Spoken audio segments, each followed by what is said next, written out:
ఒకనాడు వింత ఘటన జరిగింది. బాబాగారి కోడినొకరు దొంగిలించి. ఒకనాడు వింత ఘటన జరిగింది. బాబాగారి కోడినొకరు దొంగిలించి. కోసి కూర వండుతుంది ఆ మహిళ, కోసి కూర వండుతుంది ఆ మహిళ. బాబాగారు దివ్య దృష్టితో చూసి, బాబాగారు దివ్య దృష్టితో చూచి బోబో అని పిలిచారు ఆ కోడిని. బోబో అని పిలిచారు ఆ కోడిని. మూర్తి తొలిసారి వచ్చెను, గుంటూరులో మహిమలు కురిసెను. జ్ఞానమూర్తి తొలిసారి వచ్చెను, గుంటూరులో మహిమలు కురిసెను.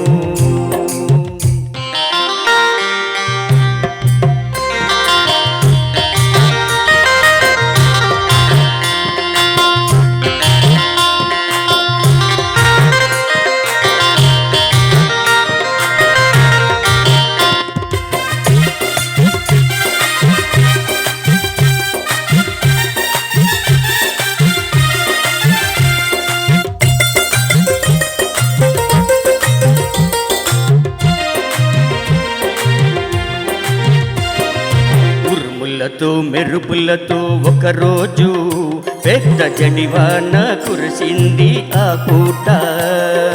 ఉరుములతో మెరుపులతో ఒకరోజు పెద్ద జడివాన కురిసింది ఆ పూట. మునగ చెట్టు క్రింద ఉన్న మన బాబా